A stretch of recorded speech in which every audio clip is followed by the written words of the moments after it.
Hi, everybody. My name is Jackie Fitzgerald. I'm the Executive Director of the Bureau of Crime Statistics and Research.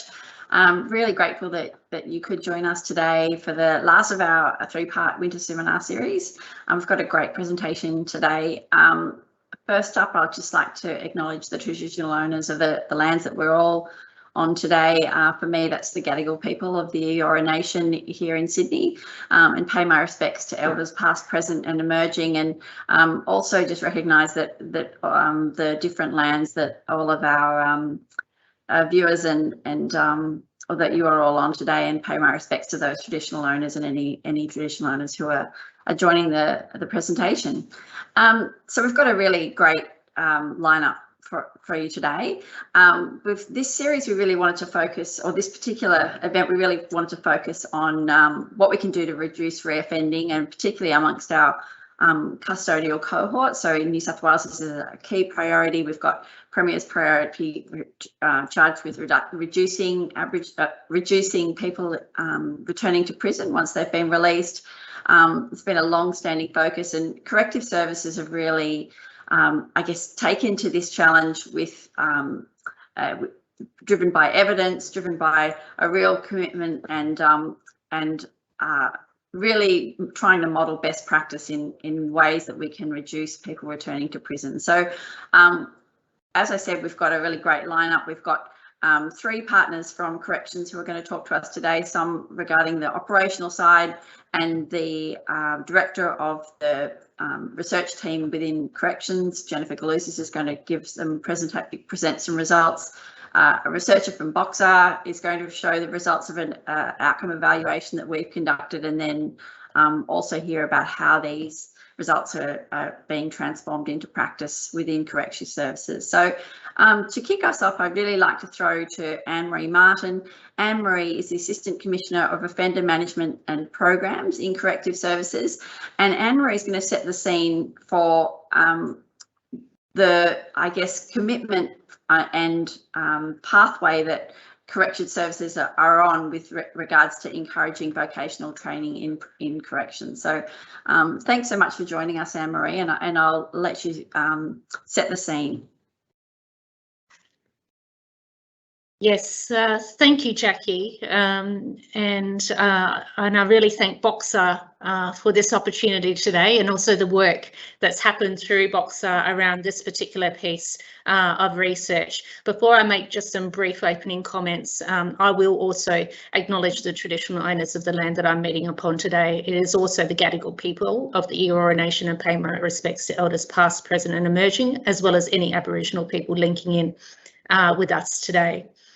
For me, as a psychologist, clinical psychologist, largely working in the forensic area, and currently the Acting Assistant Commissioner of Custodial Corrections, there's no doubt that I've seen, worked and have my own views around how people come into contact with the criminal justice system, as well as what's of benefit to them. Many psychologists and those working in the allied health professional area will know that there's a number of characteristics or risk factors that we see amongst people that engage in crime. And we're always looking at ways of how we can really target those areas and reduce reoffending. So some of those real common areas are things about how have people been using their time when in the community? How are they managing emotions? Do they use violence as a means to an end and a way to get by? You know, are their attitudes pro-social or anti-social? And all of these things can be areas of challenges and pose risk factors for people in contact with the criminal justice system and serving orders. In the past, I've been responsible for offender services and programs, as well as previously overseeing corrective services industries.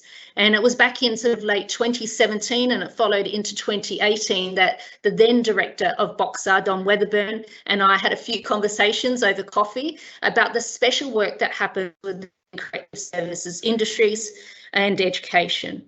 And very much I'd been thinking for quite some time that people in prisons often have a background where they haven't completed schooling, aren't necessarily using their time in a constructive way. And when they aren't using their time constructively, that poses other risks within the prison system.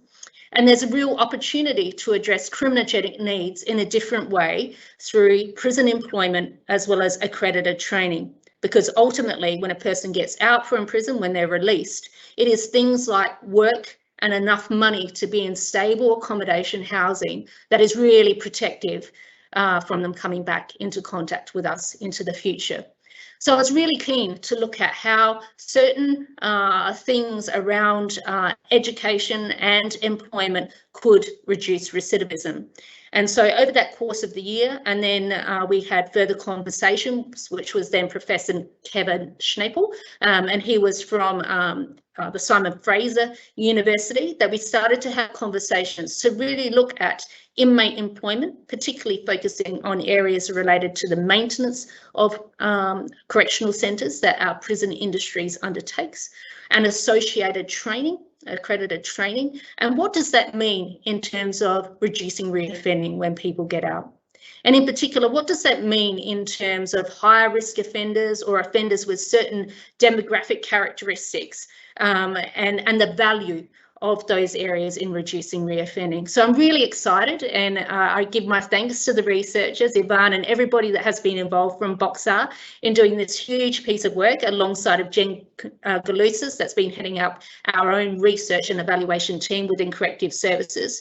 That really puts a great spotlight on this valuable area and adds to the wealth of information that there's a predominant of information in the programs area, and this really shines out a spotlight on the work and education side. So I'm really excited, really privileged, and I really look forward to the presentations today. So thank you, Jackie.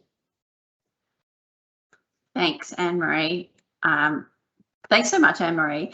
And I've been remiss in my duties as chair, unfortunately, and I would like to tell you that the session is being recorded. So hopefully nobody has any issues with that, just to let you know. And also just invite you, if you have any questions, please send them through the chat function, and they'll be fed back to me, and I can pass those on to the speakers. So there's certainly welcome engagement. That's how we're going to manage that engagement through this presentation.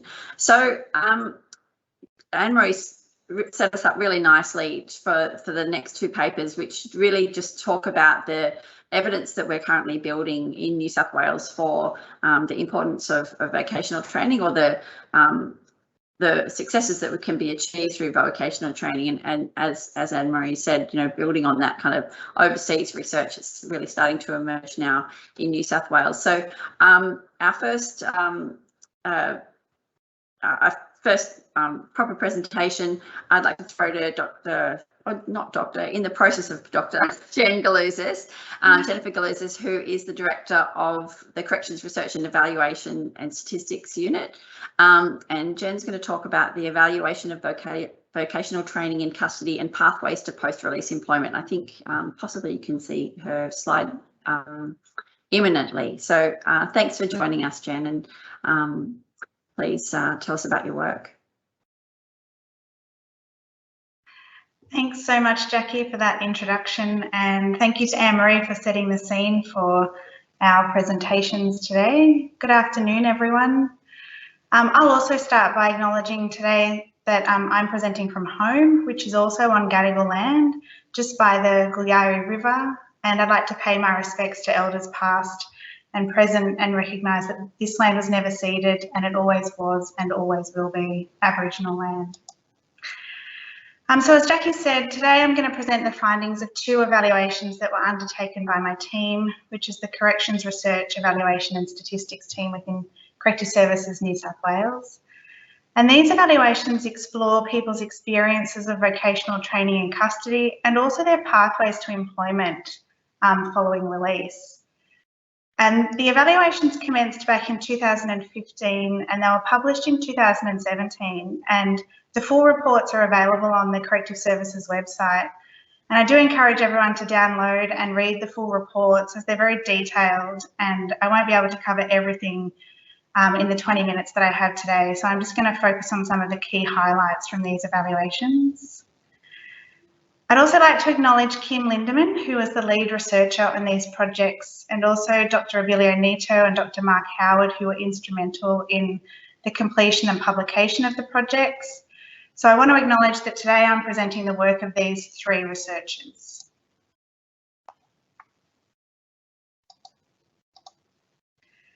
So in evaluating these programs, we sought to consider custody-based vocational training within the assistance framework, which conceptualises rehabilitation as an ongoing and personalised process of transition away from crime and into adherence with law and social norms, which is a definition I've taken from McNeil in his 2016 paper on desistance.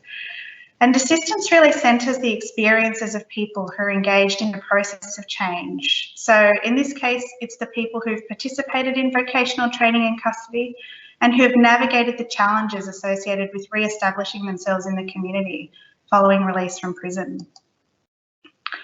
The barriers to reintegration and finding a job following release from prison are well established, and this work really wanted to understand how the attainment of qualifications and participation in training and in custody can assist people to overcome some of the structural disadvantage that's created by incarceration.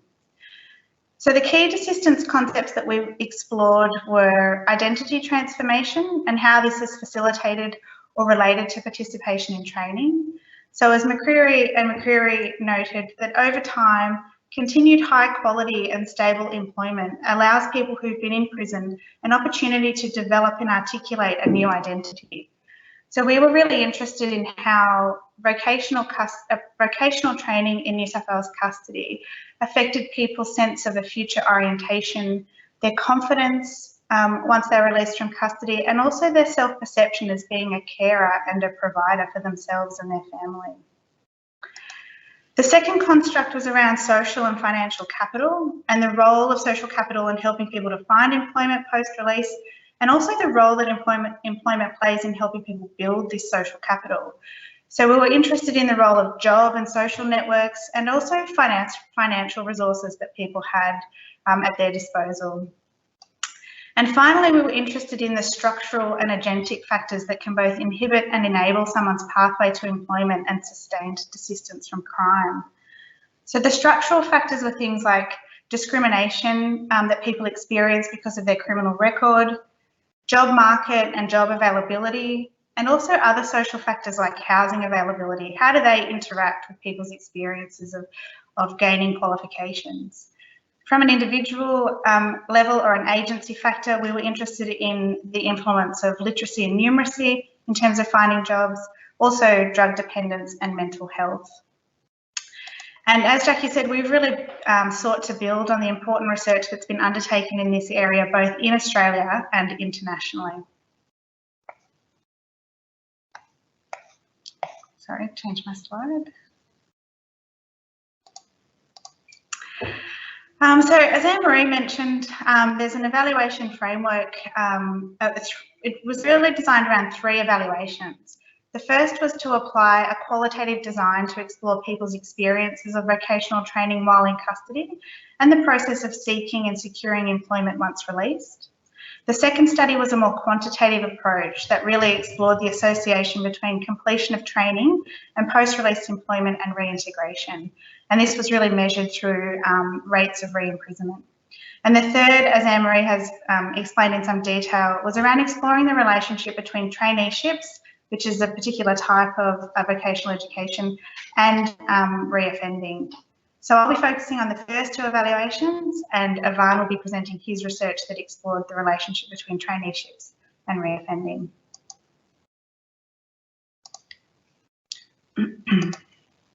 So the aims of the first study were really to understand people's experiences in custody. What was their motivation for engaging in the training? How did it impact them while they're in custody? And what were their perceptions of the applicability of the skills and the qualifications they were gaining? Then we were really interested from a post-release perspective of people's experiences in seeking employment, their success in obtaining jobs, and any barriers that they experienced in the job market once they came out of custody. So just quickly, correctional services around the world recognise that people in prison are likely to have a lack of marketable skills and a history of unstable work experience. And the aim is to address this disadvantage by providing training and work experience through correctional industries. And in New South Wales, Corrective Services provides a range of vocational training opportunities for people in prison who really need to improve their skills and really need qualifications to be competitive in the employment market when they come out of custody. So the evaluations that I'll be talking about today include people who participated in one of 12 vocational training courses across 3 industry sectors.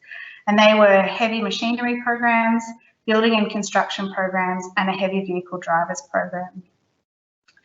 Now, in order to participate in these vocational training courses, people needed to meet 3 criteria. They had to have the basic literacy and numeracy skills to be able to complete the coursework, and that was assessed through a core skills assessment framework. They had to agree to participate in education and employment planning throughout their sentence, and they had to be employed within a CSI industry sector in their centre.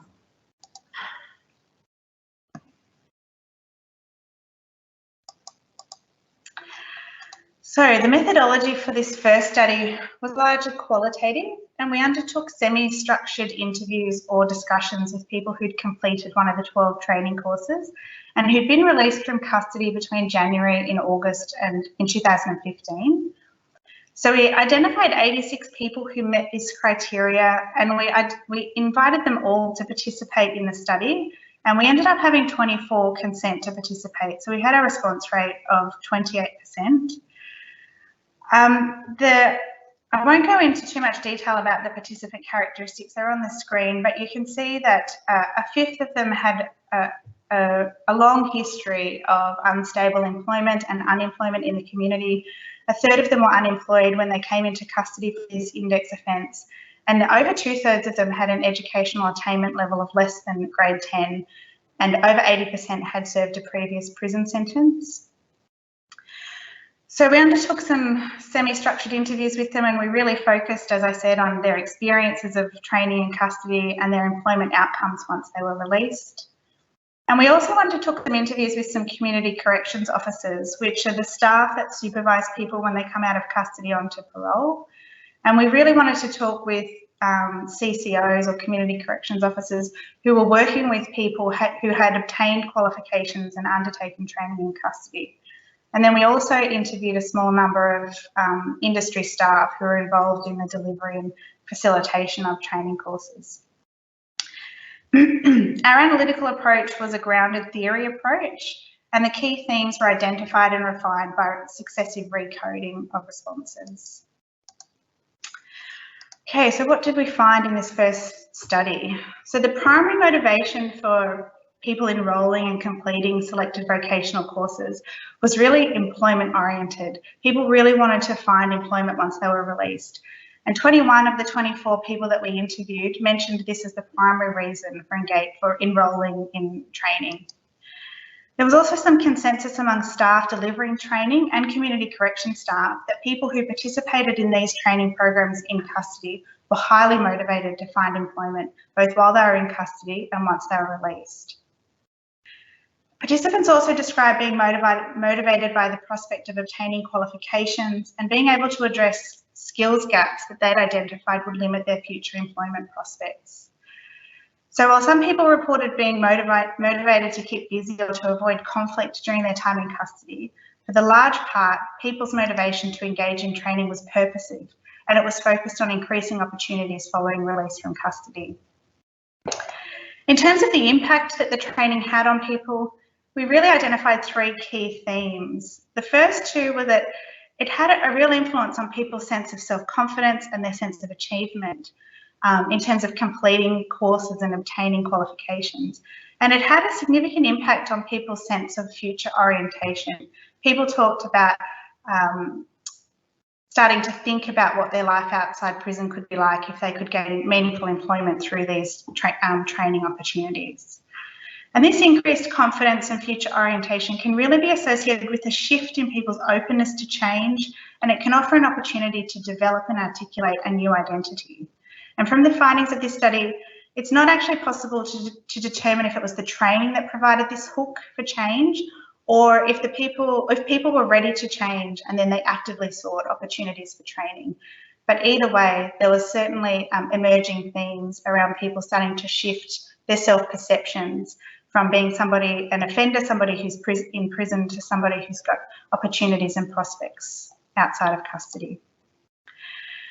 The last theme was really around a sense of normality that was created during the training courses. And this was really a welcome change from the harsh conditions of prison.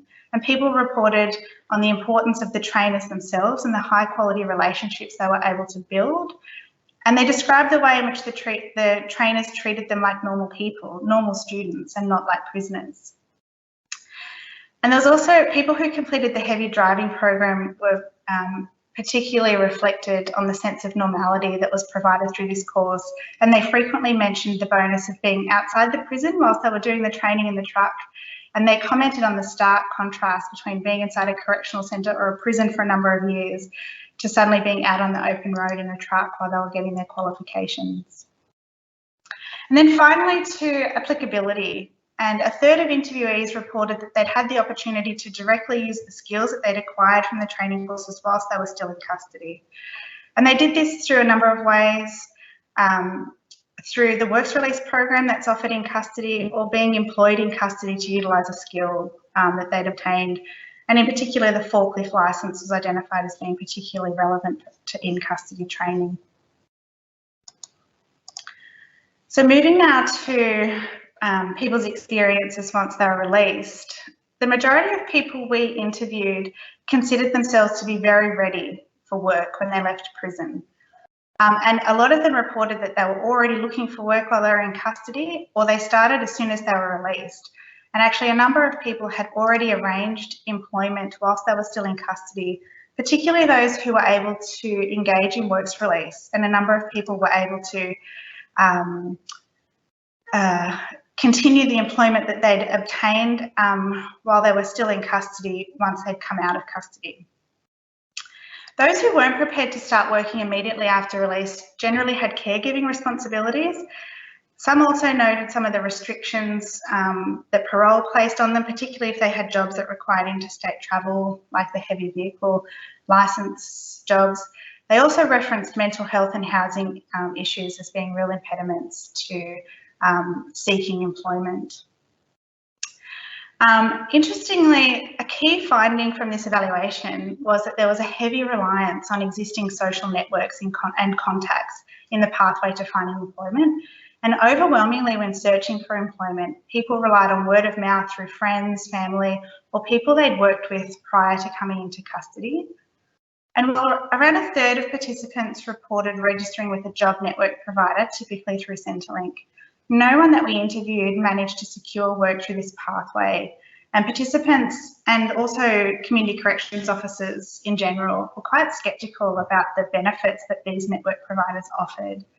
And that really pointed to some structural barriers around the lack of utility and efficacy of these formal job networks for people coming out of custody.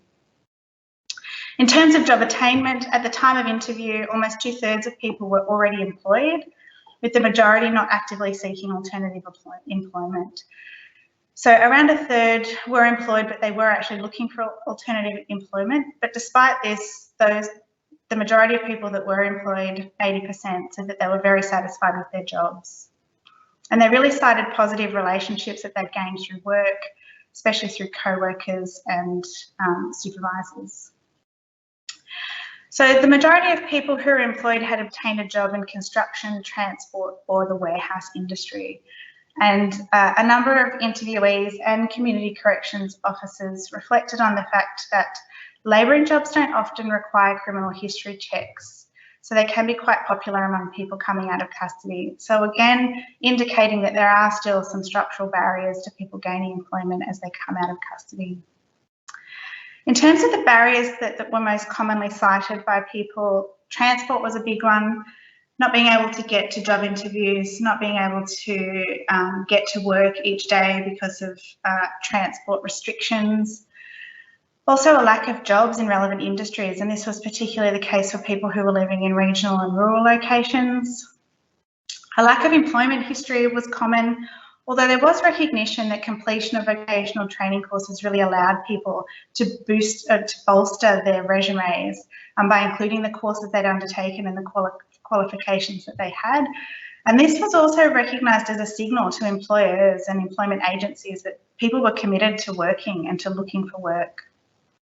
And finally, criminal history records were identified as a real barrier to employment.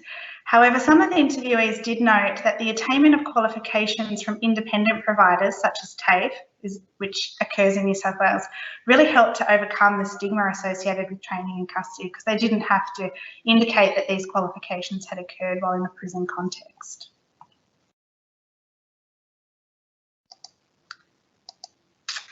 So moving on to the second study, which was more quantitative in nature, and we really wanted to explore the association between completion of training in custody and whether or not people are successful in gaining employment when they come out. How quickly do they gain employment?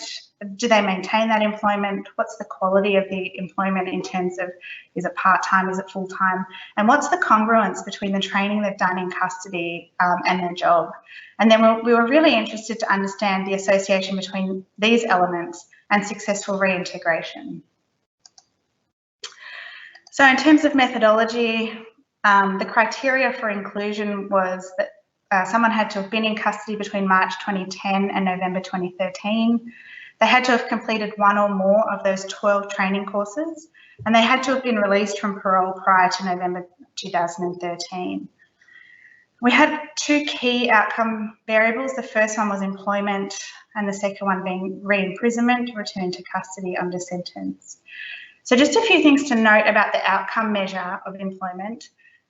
In New South Wales, we don't routinely capture structured data on people's employment status following release from prison. So to obtain this data, we had to examine routine parole case file notes that are recorded by the supervising officer. And information about employment status and position is routinely reported by people to their supervising officer, and they often have to provide proof of employment via pay slips. So an important caveat to note is that it doesn't capture labour that people haven't reported to their supervising officer. This is really formal employment where people could document evidence of a pay slip. In terms of the sample, just a few things to note. In comparison to the general parole population, people who'd completed a training course tended to be younger. They tended to be less likely to identify as Aboriginal or Torres Strait Islander. They tended to be slightly lower risk than the general population, but they also tended to have lower educational attainment than the general parole population, and a higher rate of previous incarceration. So some people had undertaken multiple courses. 50% had done the heavy machinery, around 45 had done the building and construction, and around 13% had done a heavy vehicle course. So the analysis approach was chi-square tests and Kaplan-Meier survival analyses to look at the survival times post-release. Okay, key findings. So as this chart shows, by 3 months post-release, over half of the study sample were employed while they were still under active supervision. But one thing I should have noted is that we were only able to measure people's employment status while they continued to be under active supervision. So the people in the bottom half of this chart are people who have either returned to custody or they've completed their parole. So you can see that the total proportion of the sample reduces over time for those two reasons. But in saying that, by 3 months, over half were employed, and that really stayed quite stable, and it increased slightly to about 12 months.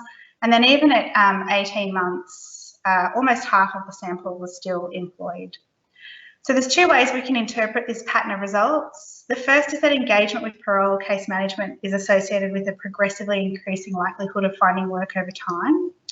And the second is that people with employment are more likely to remain in the community, and that an increasing proportion of unemployed people are more likely to return to custody or cease their parole. So we also undertook some chi-square analyses to see if this association was significant, and we did find that achieving employment in the first few months of reintegration was predictive of stability over time. In terms of the quality of employment, by quality we were really interested in whether people were able to secure full-time or part-time employment, and we wanted to know if that differed across the different types of training courses. So we did observe differences in the quality of employment across the three categories, and the chi-square analysis revealed significant variation in employment status outcomes across these different training courses. So you can see that people who'd done the heavy vehicle and the heavy machinery courses had higher likelihood of obtaining full-time employment compared to those that had done building or construction. And this was statistically significant, but we didn't really observe any differences between the heavy vehicle or the heavy machinery groups. So in terms of congruence, in the follow-up period, 71% of people who obtained a job said that it was congruent with the course, had obtained a job that was congruent with the course that they'd completed in custody. And when we examined those people who had obtained employment in the follow-up period, it was around 88% that had obtained a job that was congruent with their vocational training. And this is really different to other research that's been undertaken in Australia that's found a much lower proportion of employment congruence. So in a study that was undertaken in Queensland some time ago, it was only around 10% of people who'd done vocational training in custody that went on to work in a relevant industry following release. And finally, looking at the association between employment characteristics and re-imprisonment, we found that employment at 3 months was significantly positively associated with the length of time a person remained free in the community and didn't return to custody. So those that were unemployed at 3 months were twice as likely to return to custody in the follow-up period after adjusting for variation in survival time, while only 17% of those employed at 3 months returned over the same period. Those who obtained full-time employment at any point during their follow-up period had a 14% likelihood of reconviction, in contrast to those who were employed part-time or unemployed. So again, full-time status, the quality of employment was strongly associated with survival time in the community following release. And finally, results also indicated that participation in the different categories of vocational training was associated with differences in the likelihood of return.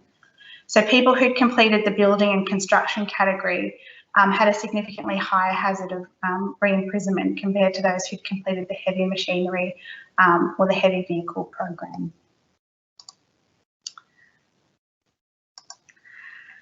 So in conclusion, the evaluations found that people were very purposive in their engagement with vocational training in custody. So they had clear long-term motivations to engage with these programs, yet they still reported finding the courses transformative.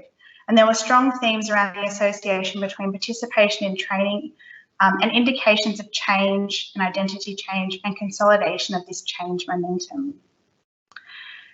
We also found that the benefits of vocational training were primarily used to build upon existing job networks and sources of social and financial capital. And people attributed employment success to these networks. And this really highlighted, again, some of the structural barriers that people faced and the limitations of some formal networks that are established for people coming out of custody. And finally, early entry into employment following release, attainment of full-time employment and employment in a relevant industry were all significantly associated with lower odds of re-imprisonment.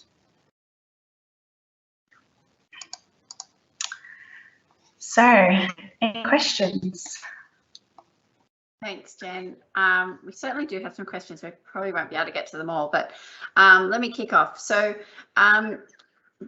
just hear about the, and you touched on this, about the question of motivation for people participating in these programs. So it's really great to hear the stories and in their own words, the people who are going through these vocational programs, and they do seem very motivated to participate.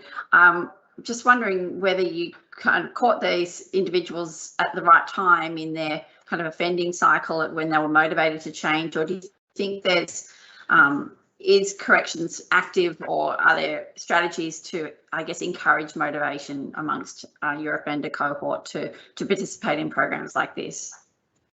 Yeah, I think that's an excellent question, and I guess a real limitation of our research. And I hope that Evarn's presentation next will really contribute to that question in terms of a rigorous process of matching people who have gone through this process with people who haven't. But I think motivation is a key issue. And I think if you read the desistance literature, there's a lot of debate around whether, what is the temporal relationship between people engaging in these opportunities in custody and this initiation of an identity transformation or a conceptualization that there's a different life available to people. So I think the short answer to your question is I don't know, but I think it's a critical one that we have to keep exploring. Certainly Corrective Services does a lot of work to get people ready and motivated for programs, including training. And employment is a huge motivator because it provides people with a means of providing for themselves both in custody and once they come out of custody. Great, thanks, Jen. I can see we've got some people on the call who are from fair trading, so that's really great. The words getting out beyond our regular audience. And there's a question here about how corrections engages with New South Wales fair trading with respects to enabling people who might hold a qualification or a trade to obtain or renew a licence to re-enter the workforce and I guess extend their qualifications in areas that they already might have some kind of certification. Yeah, that is another good question, and probably one that's outside my technical expertise, and one that might be worth Leon reflecting on when he comes back to when it's his turn to present at the end of the session. I think that's very much a question that he'd be interested in responding to. I'll bring that to Leon. And another question, and this might actually segue nicely into Evarn's presentation. It is about the relationship between vocational training and traineeships. So more generalist vocational training versus specifically traineeships, and the relationship between employment for those types of vocational training. I don't know, I think that's probably a little bit detailed for your research, Jen, but do you have any thought or yeah, so traineeships are a particular type of vocational training that are much more involved, require a longer time, come out with I think a Cert 4 or a Cert 3 qualification at the end, whereas vocational training is a much broader category of activities, and people can get different types of qualifications, different levels of qualifications, and they really range in terms of time, commitment, and engagement. So they all sort of fall under the same umbrella of vocational training, but traineeships are a particular, more longer term form of qualification obtained in custody.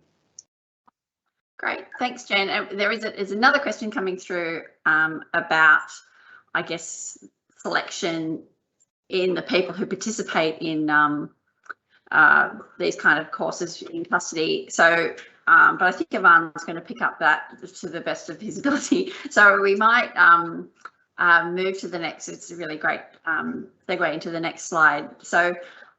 Thanks so much, Jen. It's really great. And I think that the two presentations work nicely together because we've kind of heard from Jen about some more qualitative and really, I guess, fleshing out those programs and how the participants perceive them. And now we're going to hear from Evarn about an outcome evaluation that he has completed looking at the outcomes for these individuals individuals who participate in these programs post custody. So I'd like to introduce Dr. Evarn J Ooi. Evarn was until recently a principal evaluator at the Bureau of Crime Statistics and Research. He's recently moved to CC within education. So he's the manager of educational statistics over there. But he's still got quite a big body of work that he's well known for in the justice space, and luckily has agreed to come back today to share that with us. So Evarn's going to talk generally about whether traineeships can reduce recidivism. So I'll throw to you, Evarn. Thanks for coming back. Hi, Jackie. Well, thanks for the invitation. It's great to be back at BOCSAR, even if it is just a virtual visit. And hi, everyone out there on internet land. I hope we're all doing well despite the circumstances we find ourselves in. So in my talk today, over the next 20 or so minutes, I'd really like to build upon what we heard from Jen Galouzis just then. Specifically, I'll be more talking about traineeships, which is, as we've heard, is a specific type of vocational training. And I'll be looking at the relationship between that and reoffending. When we set out to conduct this study, as we heard from Anne-Marie, the question that we wanted to investigate was, what is the relationship between participating in a prison-based traineeship and reoffending? The question is quite a straightforward one. It's an obvious one, but as I'll touch upon a bit later, it's not straightforward to measure. But before I get into that, I'd like to quickly talk about why we chose to study traineeships. And as Jen touched upon as well, there is a growing body of research that indicates that there is quite a strong link between finding post-release employment and a reduction in reoffending. But I think as most people who have worked with prison inmates before will know, is that a lot of ex-inmates face quite a number of barriers to finding a job. They might have low education, they might have had quite sporadic employment history before they were incarcerated. And they might also have to deal with the stigma of having a prison record when trying to find a job. And this is really where the CSI provided traineeships step in. So I guess one of the main motivations of the traineeship is to provide inmates with as close as possible to a real world workplace environment.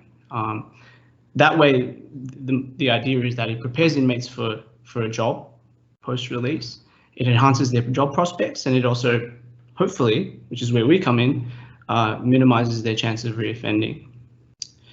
It also has other benefits. It could also help to develop things like their cognitive skills, personality traits, things of that nature, as well as their actual tangible skills in terms of their CV qualifications.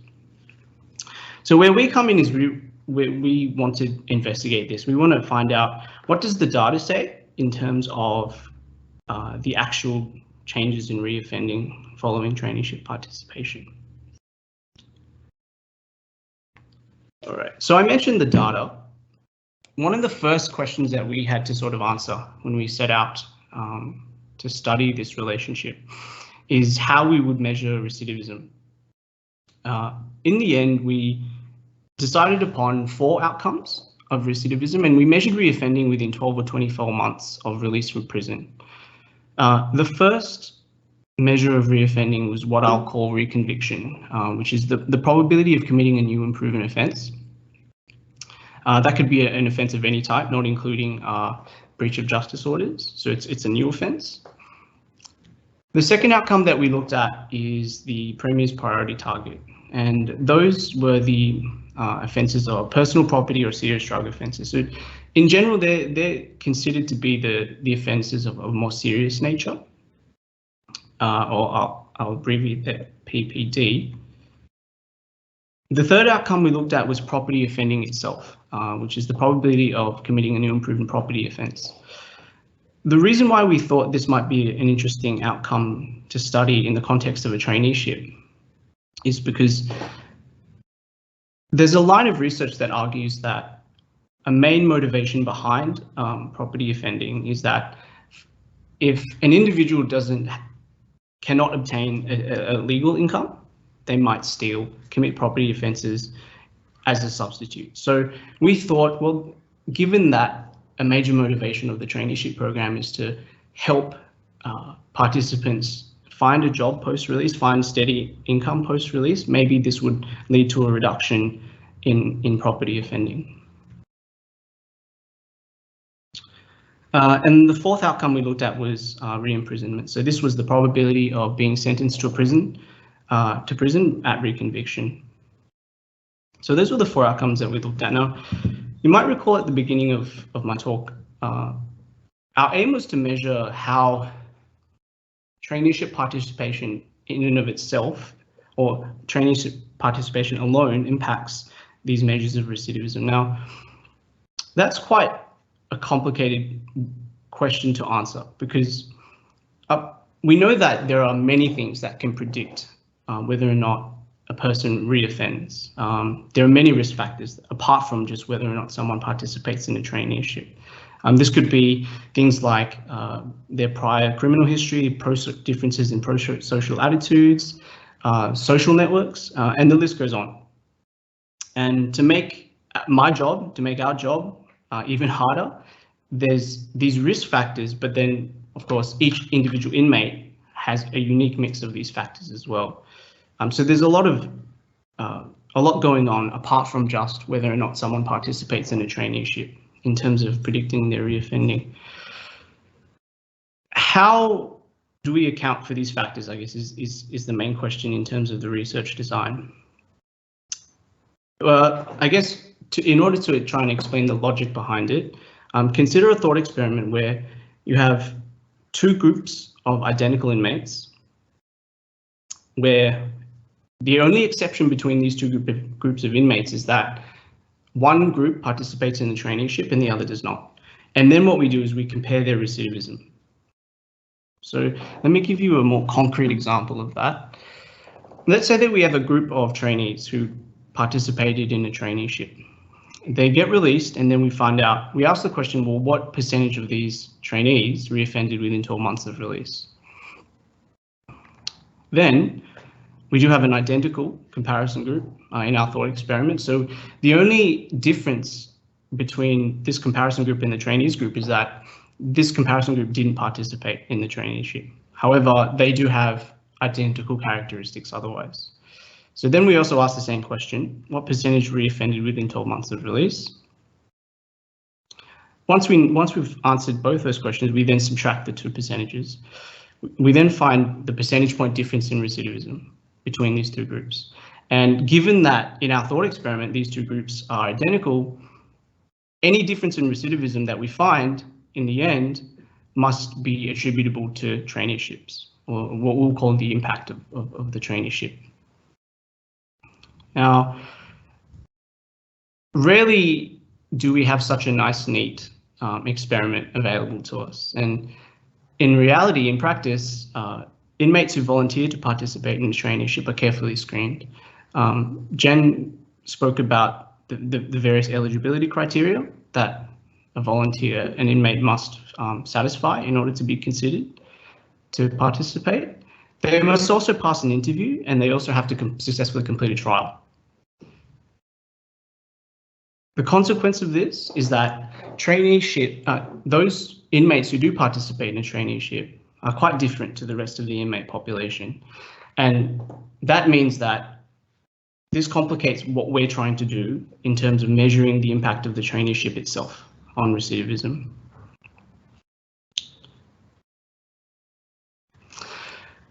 So how we set about trying to account for these factors is in our statistical modeling. Our solution was basically, I guess you could summarize it in this way, which was that we tried to adjust for as many of these risk factors as possible. So in our models, we included a wide range of information on offender demographics, prior offending history, and so on. The analysis included a variety of different regression models, where we try to find what we call the adjusted difference in recidivism. So it takes that difference in recidivism that I discussed in the previous slide, and it adjusts that difference for these factors. So it tries to control for as many of these other factors as possible so that we can isolate the impact of traineeship participation. How well we do that, I'll touch on that later in the presentation, but that's the basic logic, I guess, behind what we tried to do. The data that we had available to us, so New South Wales Pres kindly provided quite a lot of data. We had data on every traineeship participant released from prison between 2010 and 2019. So quite a decent number of years. And what we were able to do is combine that with BOCSAR's reoffending database. And that was great because that gave us a whole bunch of different risk factors that we could adjust for in our regression models that I just mentioned. So that's sort of, I guess, the general approach that we took in the study. And if you're interested in more detail, the report, which is available online, has all that information for you. Alrighty, so the results. Before I get to the results, let me just quickly talk about what's going on in this graph. So at the bottom, I have each of the 4 outcomes that reoffending outcomes that I discussed before. Along the y-axis, we have the adjusted difference in reoffending between the traineeship group and the comparison group. At the top, the red dashed line indicates that if we find an estimate that cuts this red dashed line, it indicates that there is no difference in reoffending if that's what we find in the data. No difference in reoffending between the traineeship group and the comparison group. Any estimate below that, any adjusted difference below this red dashed line indicates that trainees are less likely to reoffend, and it tells us the percentage point difference or the magnitude of the reduction in reoffending amongst trainees. So that's generally how we can interpret the information here. So these results are for the full data set that was available to us. And let me quickly just touch upon what is going on here with reconviction. So if we take reconviction as an example, this dot indicates that trainees were roughly 3 percentage points less likely to reoffend within 12 months of release. That's a good result because it indicates that traineeship participation is associated with a reduction in reoffending. This result is what we call statistically significant. So that means that we're confident that the estimate lies in this band, within this band, and it's below 0, which means that the true effect, or the effect that we estimate, does not include 0, which means that the result is statistically significant. So that we can say that yes, we are confident that there is a genuine reduction in recidivism in reconviction amongst trainees in comparison with our comparison group. If we look at the other outcomes, so for example, the Premier's priority offences that I discussed before, property and re-imprisonment, we can find that even larger reductions amongst trainees in terms of the Premier's priority offences and the property offences. And these are very statistically significant from 0. The only outcome which we find here, which is not statistically significant, is re-imprisonment. You can see that the band cuts the red dotted line, which means that the result is not statistically significant from 0. But in terms of property, the Premier's priority offences and reconviction, we do find large reductions in reoffending amongst trainees. That's for the full data set. We also cut the data in different ways. We also wanted to know what was the impact of the traineeship amongst different subgroups of inmates. So the first group I have here are Aboriginal trainees, and we compare them with Aboriginal inmates from our comparison group. And in general, we see a similar pattern of results. We find that in general, Aboriginal trainees are less likely to reoffend, particularly for the Premier's priority offences, which is statistically significant. And that's quite a large reduction of about 7 percentage points. This slide is a comparison of the recidivism of non-Aboriginal trainees with non-Aboriginal inmates in our comparison group. And again, we find quite a similar pattern of results. We find that, in particular for personal property and serious drug offences and property offences, trainees are much less likely to reoffend. And again, the result is statistically significant. So after adjusting for all of these factors that we have in our data, we still find a strong reduction in reoffending amongst trainees. Another group that we were interested in looking at were males older than 40. And again, you can see here we do find quite strong reductions in reoffending, again for personal property and serious drug offences and property offending. We did also find a statistically significant reduction in the probability of being re-imprisoned within 12 months of release as well for this particular subgroup of trainees. This group here were trainees who were released in the Sydney metropolitan area.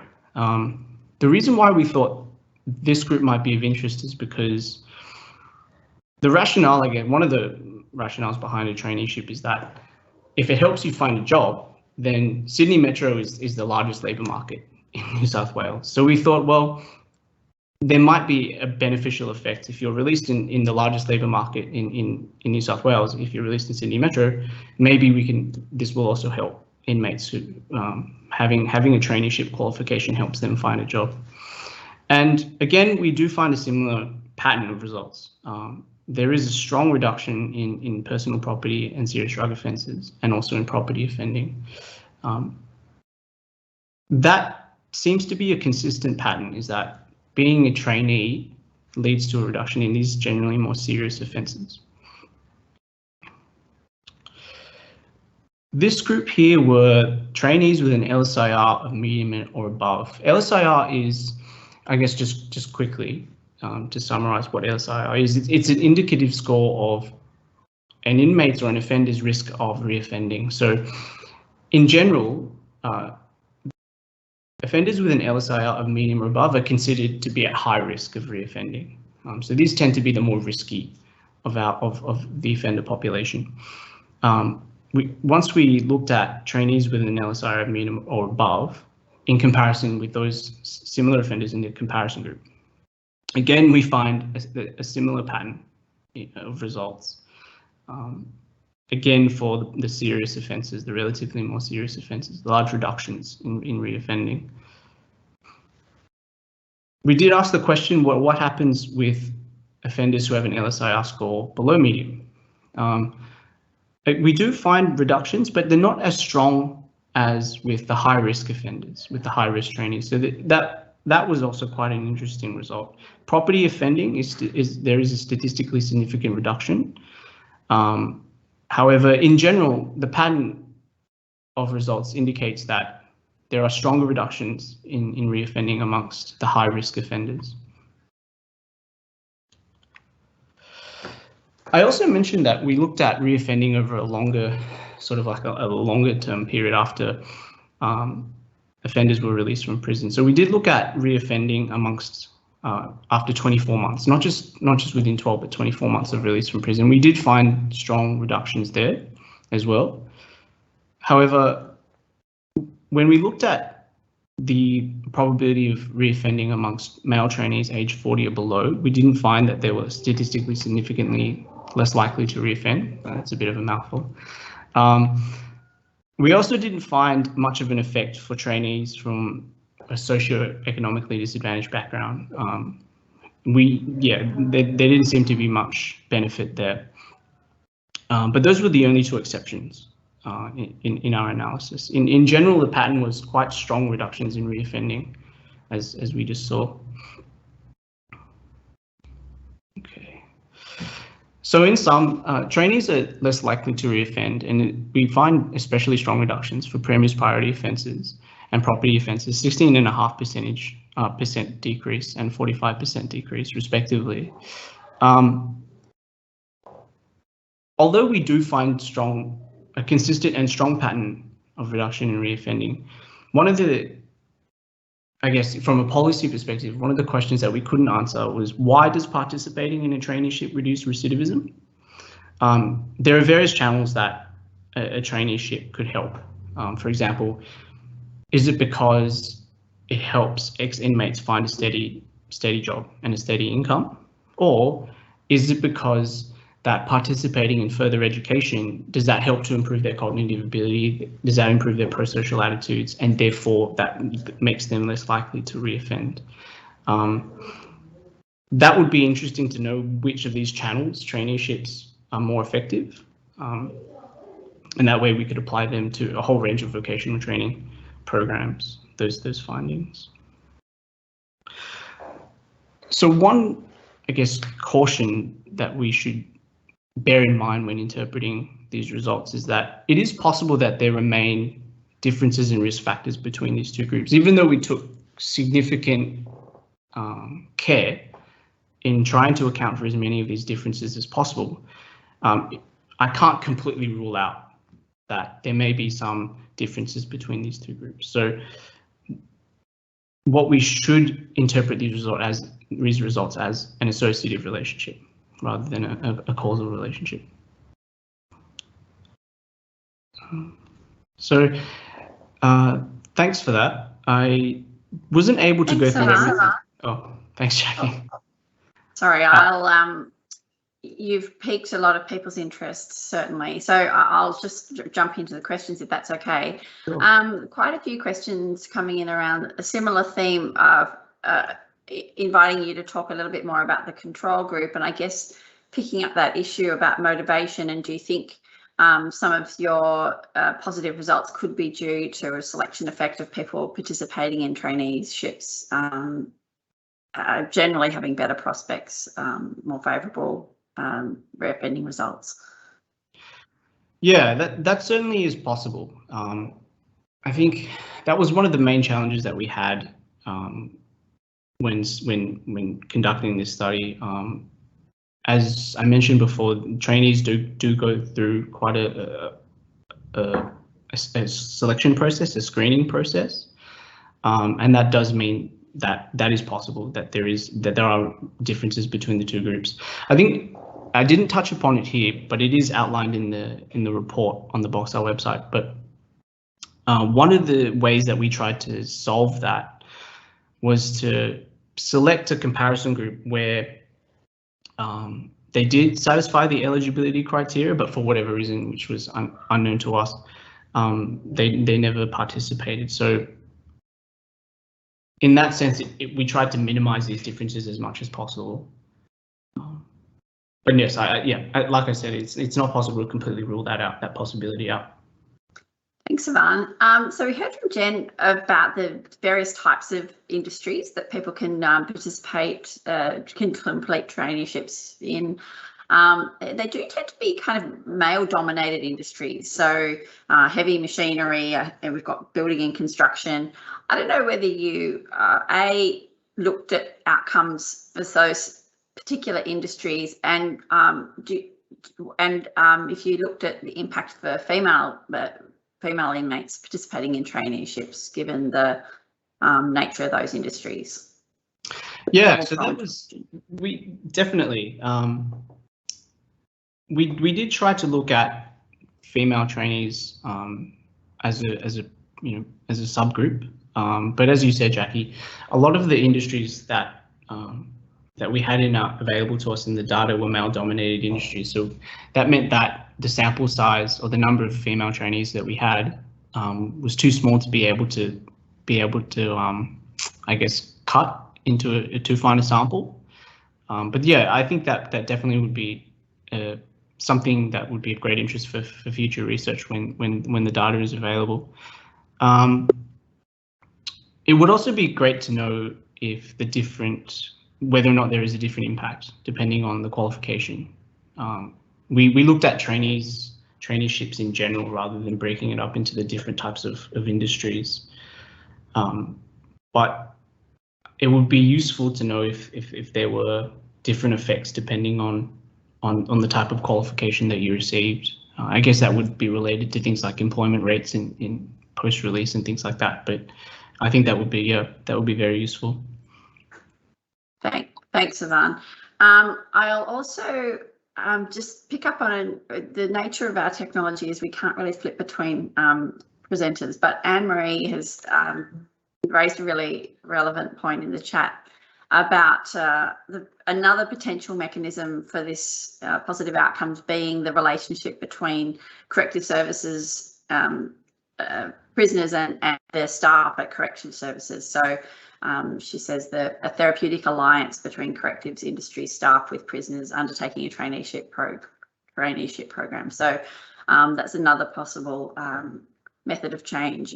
And maybe just last of all, Evarn, can you just remind us why you didn't look specifically at employment? We've skipped straight to reoffending, but there seems to be a gap in terms of the actual employment relationship that could solve some of these questions about method. Yeah, so that's a great question. I think that was one of the we did try to obtain employment data.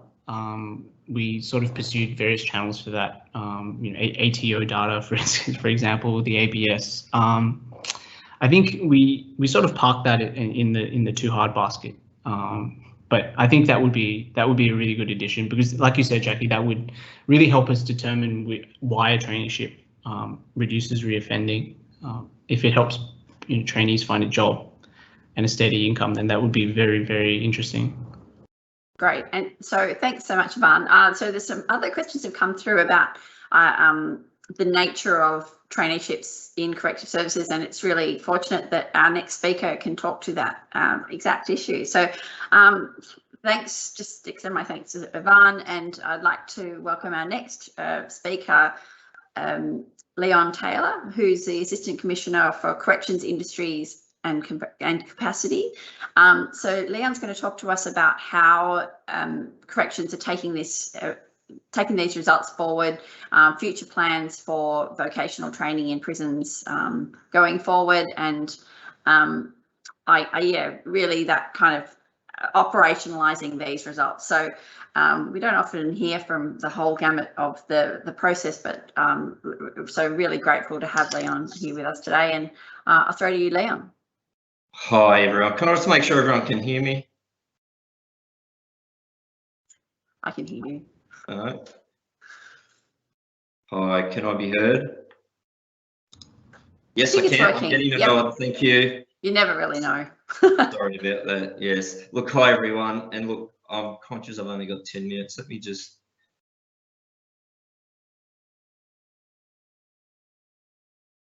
All right, hi everyone.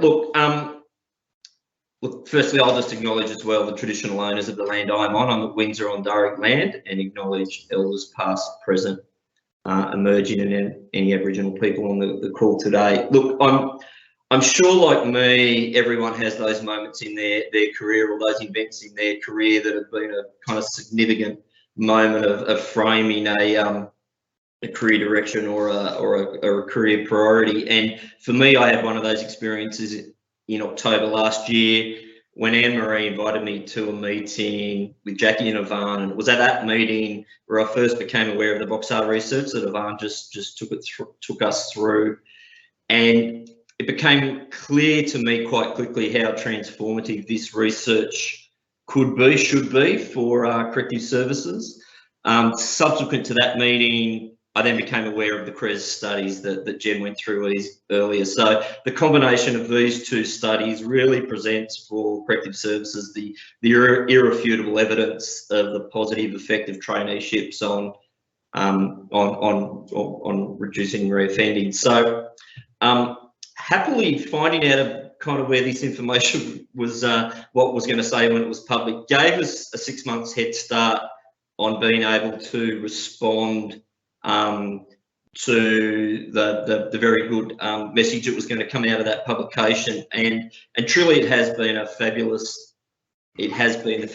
enabler that we hoped it would be, and it is really supporting a renewed focus within corrective services on really increasing our participation on traineeships. Now, COVID has kind of put a dead stop to that, but if I just present this and ignore the world we're all living in at the moment, it would kind of be convenient.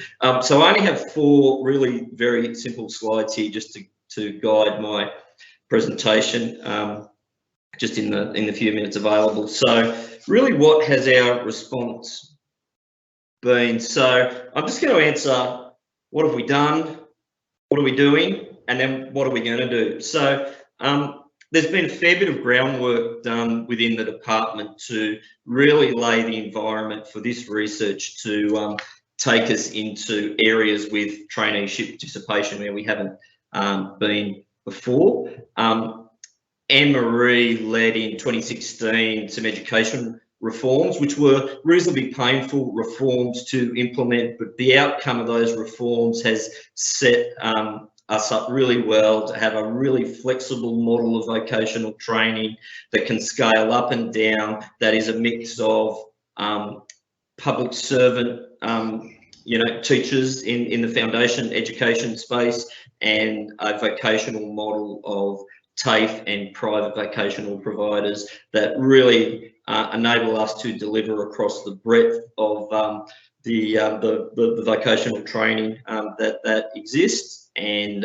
really lets us deal with the geography and the change that we get in traineeship offering. Infrastructure has also been a really good enabler in corrective services. Over the last few years, there's been a large investment in the prison bed capacity program, which was nearly $2.5 billion. We built a whole lot of new facilities, and these new facilities have modern workshops, modern equipment. So now we have inmates working in an environment unlike before, in many cases, where the work they're working on in our correctional centres replicates the best way, in the best way possible, the workshops and the vocational experience that they will get in a real job in the real world. And at the same time, we turned on you and we retired old assets at the same time. The establishment of corrections industry capacity as a branch last year just established within corrections a branch, a standalone branch whose main purpose and really sole purpose is to prepare inmates for work, and that's work across a range of available industries. So we don't seek to train inmates in kind of every possible industry. We're really working hard to tailor our offerings in terms of experience and traineeships to align with real world industry needs and areas of skills shortage. So that branch is now up and running, and it's fabulous to be able to lead it. Our traineeship offerings we have increased substantially. So in 2017, when Jennifer and Krez did the study that's been presented today, we had 12 different types of traineeships that we were offering, Cert 2 and 3. We now have 25, Cert 2, 3, and we now have Cert 4 as well, which are apprenticeships. And in October last year, when Evarn and Jackie kind of lifted the hood on what was coming, we had 250 trainees, 250 inmates participating in trainees, through not a whole lot of effort, just really through promoting the benefit of trainees to our CSI staff. We increased that from October last year to April this year to 472 trainees. We almost doubled it before COVID kind of stopped us dead, and as you might expect, our numbers have dropped off a fair bit now that we're in a COVID world. That's what we've done, what we're doing. So this is the real-time kind of initiatives that are front of mind for everyone in industry and capacity at the moment. So the intervention pathway model, look, it's been around for about 18 months, and Anne-Marie and her team developed this and implemented this model within corrections that time ago. It's the case management model, and from this month, that model now exists and has been upgraded, where case managers are now able to identify education opportunities for offenders, include that in their case plan in the same way they do for all the criminogenic interventions. Now, it seems like a small change, but it is a really transformative change in terms of the whole system within corrective services now working together, focused on trying to have the right inmates in the right programs and the right education at the right time to kind of get the best possible outcomes and the best effect from all the different interventions we have. And we now know the positive effect evidenced by this research, that how important it is to have inmates in vocational training, and that model helps us do that. My last little slide just says, what are we going to do? So this is really in the year ahead, not off in the never. So our vocational pathways model is the next thing that we're kind of generating behind the scenes in my branch, and that's really to extend the intervention pathways so that we have a full vocational pathway link for inmates throughout their full period of custody, that allows inmates through their case plan to identify a chosen vocational field and allow us to align their education and their workplace experience in jail with a chosen career path that then we can support them through and hopefully exit into a job. Establish industry plans, so that's linked very closely to the vocational pathways. We are working on 6 industry plans. We can't focus inmates in every single career path, but many that have been talked about today, and many of them the heavy industry type of things, construction and manufacturing, but also hospitality, logistics, agriculture and technology, and really developing mature industry plans that connect with industry organisations, employer groups and employers, as well as vocational providers in those different fields, so that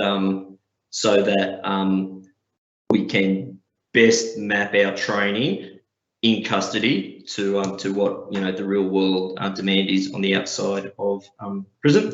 We're looking to expand our traineeship offering into new sectors, and 2 of those areas are in CAD drafting design, and also in the coding, computer coding space, and we will have offerings for trainees in those areas in the next 12 months. And the last point just to mention, and it's really is the hardest one, but it's one we're really focused on, is our removing the barriers to post-release employment. So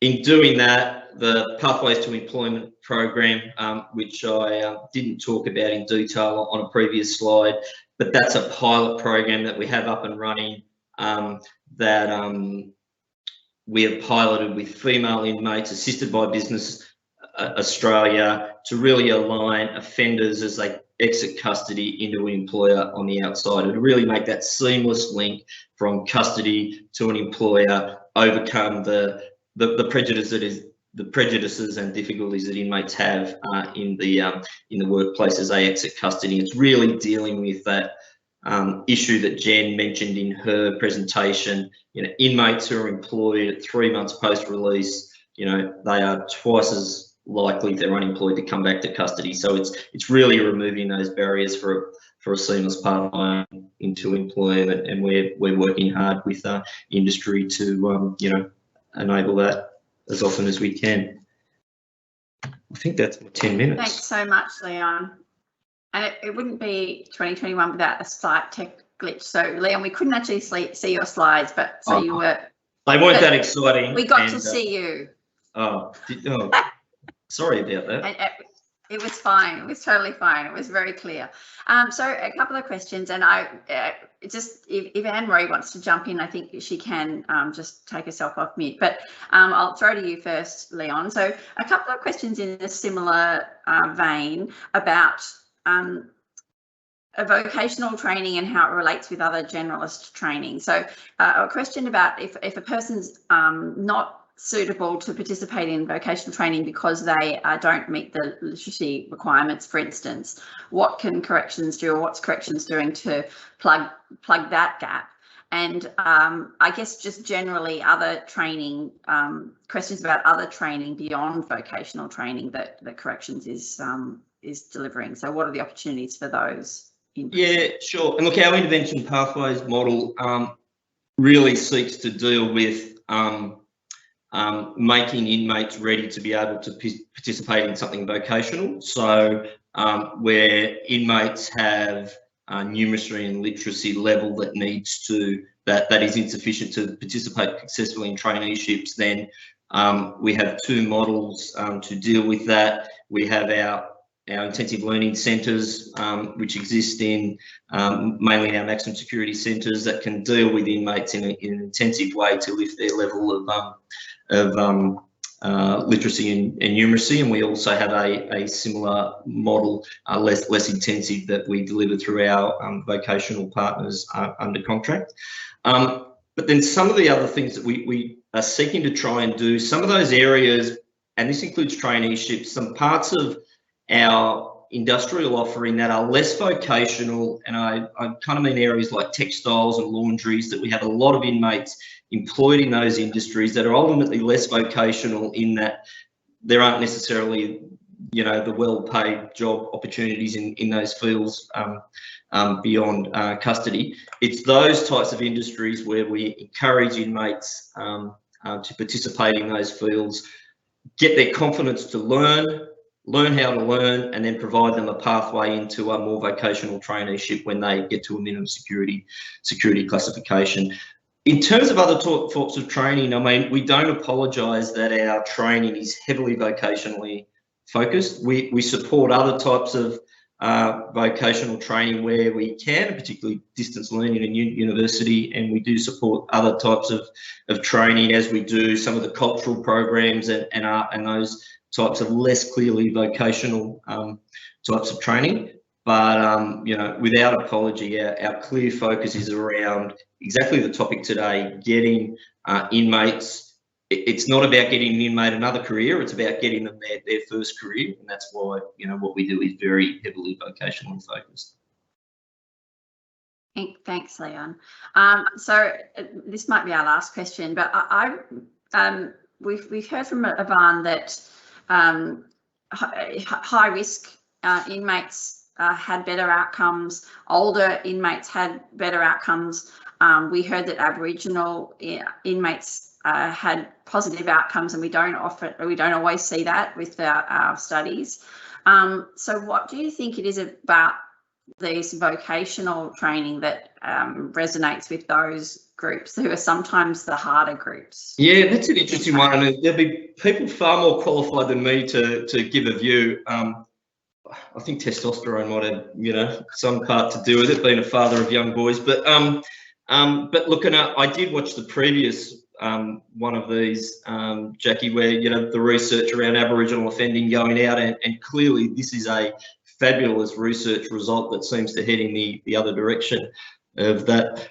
Look, we don't know, well, I don't know, but I'm not necessarily spending a lot of effort finding out why. But you know, certainly, you know, the amount, whilst we have a good level of traineeships, at the end of the day, when we return to COVID normal, we'll have around 500 trainees in about 13,000 inmates. Now, obviously, there's a large proportion of those inmates who don't qualify to participate, but certainly we have more candidates than we have trainee opportunities. So, you know, we will deliberately focus our efforts in areas where we know we get best effect, and where that's inmates of a particular age, inmates, you know, of a particular cultural background.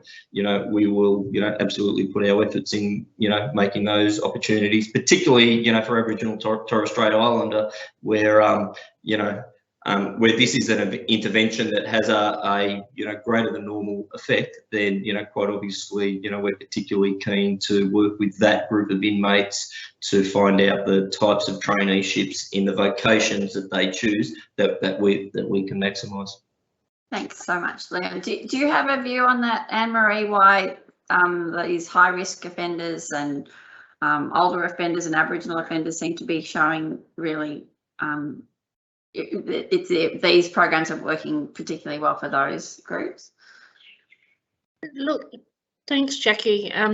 My view is that the benefits for people that are perhaps more vulnerable or have more complex needs in some ways has really been through perhaps the way in which the special staff within corrective services industries that report up to Leon, the way that they motivate them every day for numerous hours out of cell, get them to think and do things without thinking really around problem solving, good communication, you know, in the workplace. That working environment is such a special place to learn without actually knowing that they're learning, and it contributes to a small income whilst you're in prison that can help for when you're being released, and it leads to other prospects, employment and other opportunities.